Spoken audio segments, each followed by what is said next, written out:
book, we talk about another TV legend that I sat with at dinner. What a great plugger. Well, sat down and we're talking. He goes, yeah, well, one time I was out with the SAS. Oh, yeah, I used to went to Ukraine and, we wrote horses in Afghanistan. I was with the SAS, and one night we saw the locals were crop dusting. And I went, oh, what's that mean? Like planting crops at night? It was like, oh, you idiot. No, laying IEDs. I was like, okay. Anyways, what we did is I was with the boys and they put up a couple of mortars, right? And they exploded next to them. And then they ran the other way. And I had a mate on a 50 cal and he was just wasting them. And he let me have a go, right? He goes, you ever killed a man?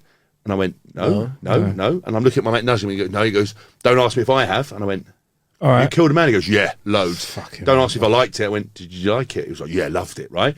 We were literally in hysterics. My mate and I had to rush off the toilets, go, I can't believe he's saying this. Anyway, It progresses.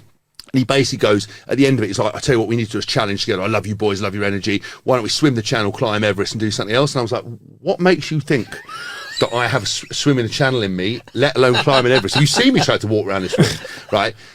Anyway, he goes, I'm going to make you a big star, take my number, right? And we never heard from him.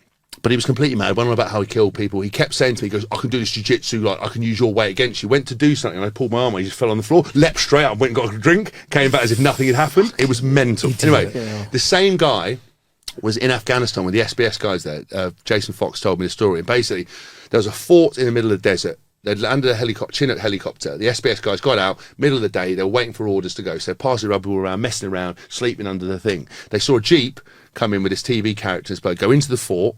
They saw a soldier come running out, going, oh, so-and-so's in the fort. He's seen that you boys are here. He'd love to come out and hang out with you. And the guy's like, fuck off, we don't want to hang out with you. Anyway, the two Apaches that follow the Chinook had landed just a couple of miles away on an embankment.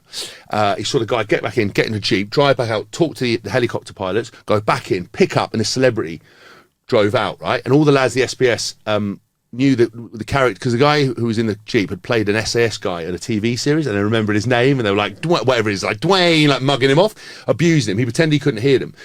Goes in, he sees them talk to the Apache guys, they put a helmet on him, he's sitting in a helicopter, he's like making all these noises, like flicking all the buttons. Anyway, he goes back in, no one thinks any more about it. Couple of hours, an hour later, the call comes up for them to go. They all get into their Chinook, and they hear it go. You can't really see a lot because it's dusty. They go up. Normally it's 30 seconds, and they're in the air. Starting, everyone's like ready to go mission. It goes, turn the engines off, open the doors, all the soldiers come out. One of the Apaches is upside down on the bank, fucked. The co-pilot and the pilot are kicking the fuck out of each other. The SBS guys run over and they heard the pilot going, I fucking told you, don't let that prick in. He fucking touched all the buttons. You're going to get us fucking fired. Anyway, pull them apart. They reckon the celebrity got in, flicked all the buttons, fucked around with it, didn't notice what they'd done. They didn't have time to check it all before the mission came about. And in the MOD report, the celebrity is named as a huge contributing factor as to why a £7 million helicopter ended up and the mission got cancelled.